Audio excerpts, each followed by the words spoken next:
Welcome to R&R's Ask the Expert. I'm your host, Mildred Ingram, R&R's editor-in-chief, and today I'm joined by special guest Darren Ibsen, owner and president of Paul Davis Restoration and Remodeling in Tampa, Florida. Darren specializes in property restoration, amongst other things, but I will let him tell us more about that. Today, I want to chat about family business in the restoration industry. We have so many businesses that are being passed down and are now under this new generation of leadership, Darren being in that number. Darren, thank you for joining us.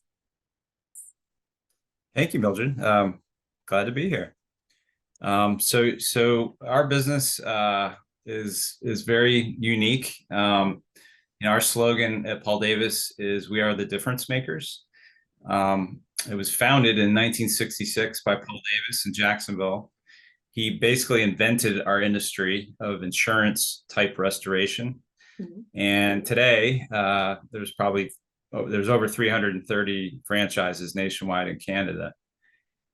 We provide efficient, high quality managed repair, and we handle all things property damage. We everyday mold losses to big fires and obviously catastrophic events, with hurricanes and tornadoes and things you don't want. So I guess we're your best friend on your worst day. Yeah. So I know that there is an interesting story in how you joined the restoration and remediation industry. Tell us about that. Absolutely. So this year actually is my 20th anniversary with Paul Davis. Congratulations. Yeah, thank you. It goes by fast. My dad, he actually he was in the paper industry for over 30 years, and he retired early. His last employment he was with International Paper in Harrisburg, and he and my mom wanted to move to Florida. He wasn't quite ready to retire, and he was looking around in the Tampa area. They moved to Tampa, and he was looking for a franchise or a small business to purchase, and kind of stumbled on Paul Davis Restoration. There was a franchise that was for sale. He had hired a broker, and the broker presented this company that was very unique, very niche, and he ended up purchasing it. So 2000 was when he started.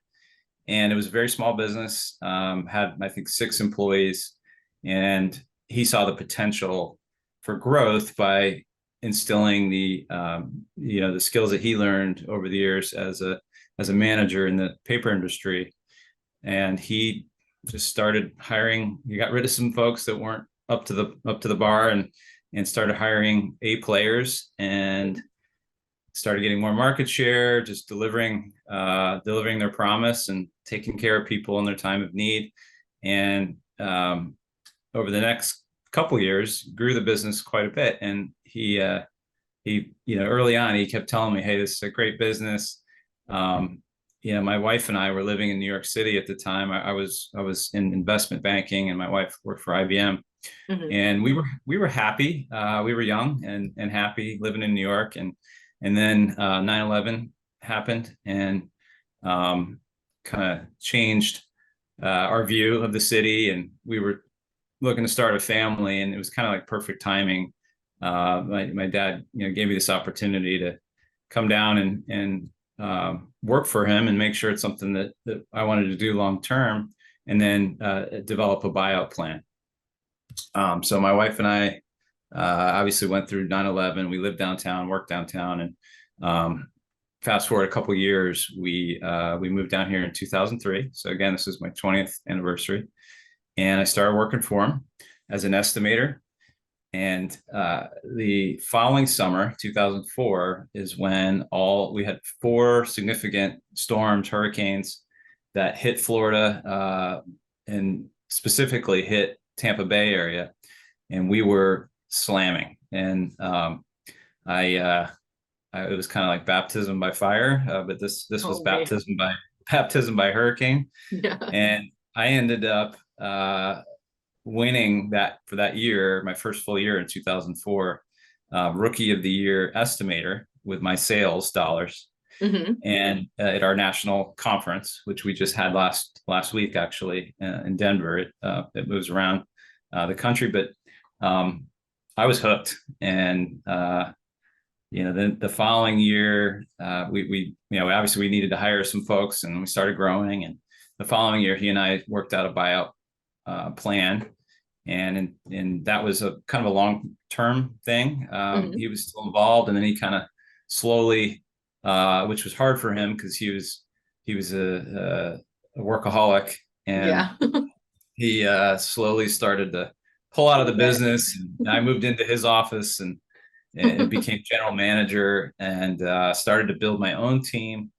And yeah, here we are today, 20 years later, and we're a big company. I've got over 50 employees, and we occupy 35,000 square feet, and actually we're almost bursting at the seams right now. So it's amazing just to Good see where news. we've come over the years, and that's really our growth has been just because of the people I've hired, and we've grown together. And I've got great retention. I've got employees that have been with me for 5, 10, even 20 years since I Since the started. beginning.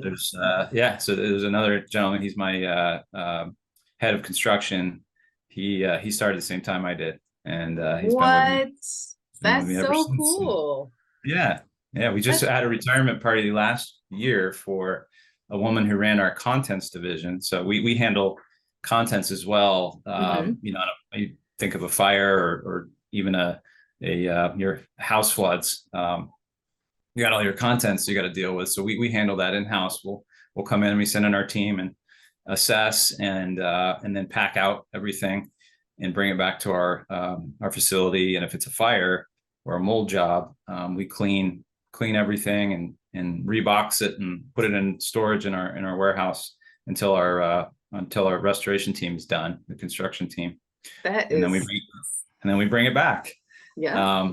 But anyway, got kind of sidetracked. But my Oh, no.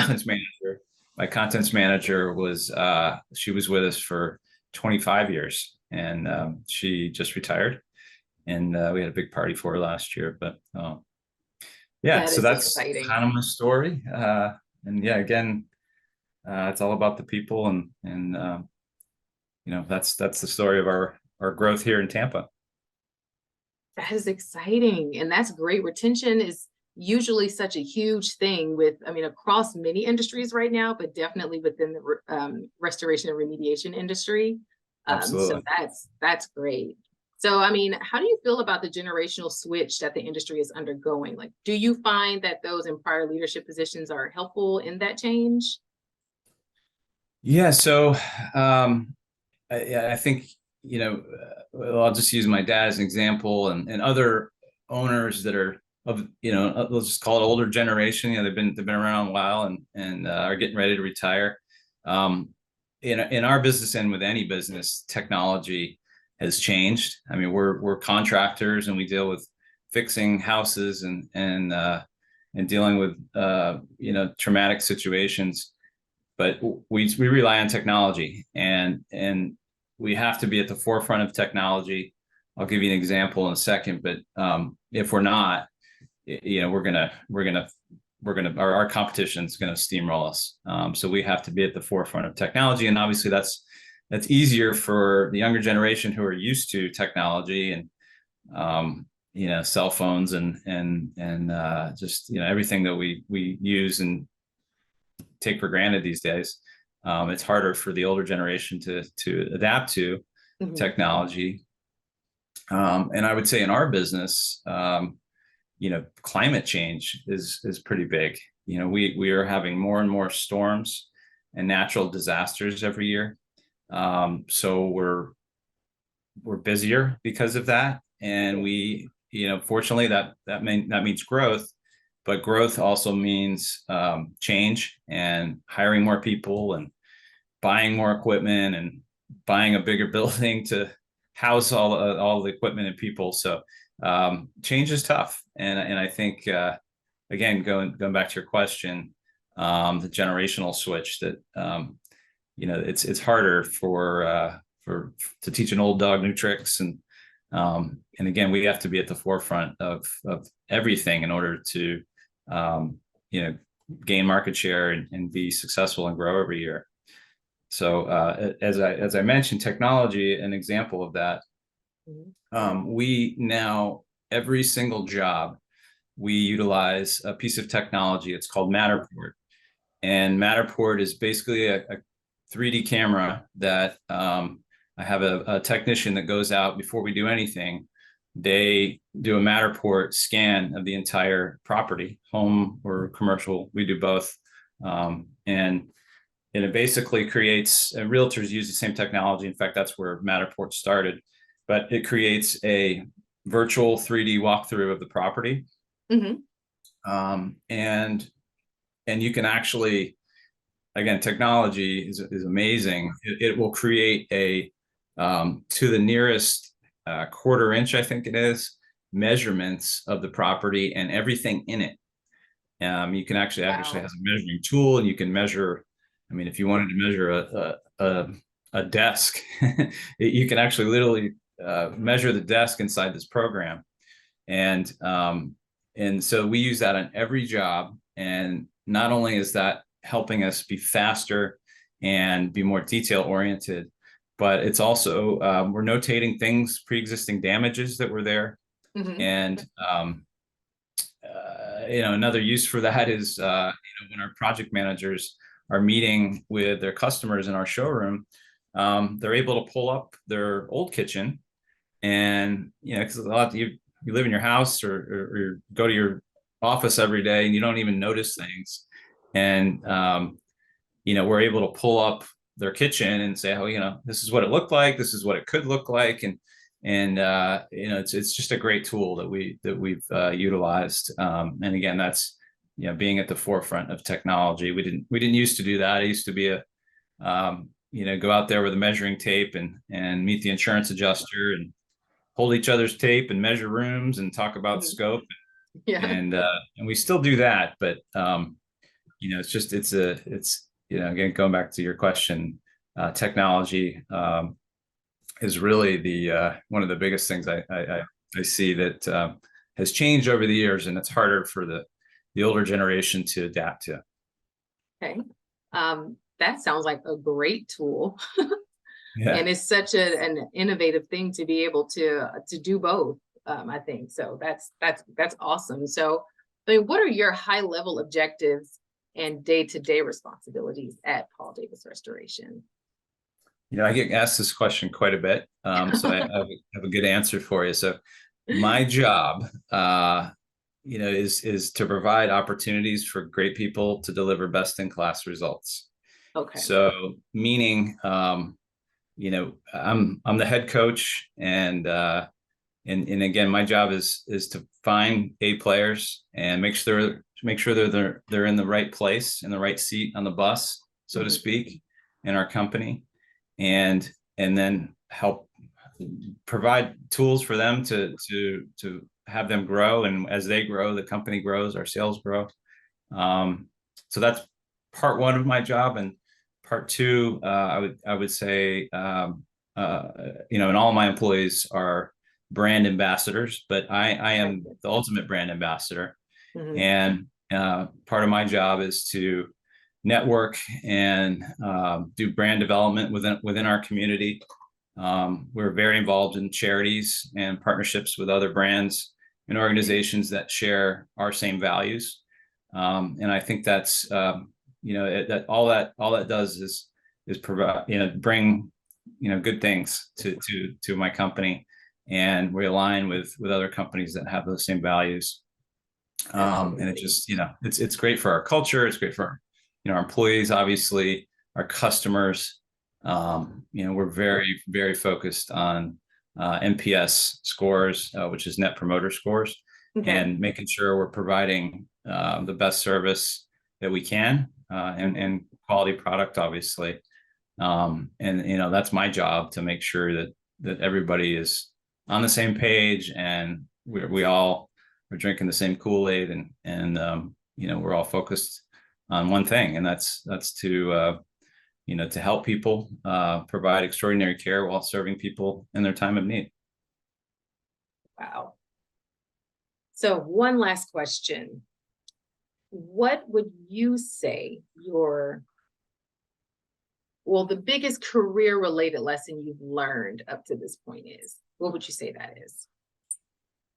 I would say, I mentioned this a few times, but it's all about finding A players. Mhm. And I keep saying A players, but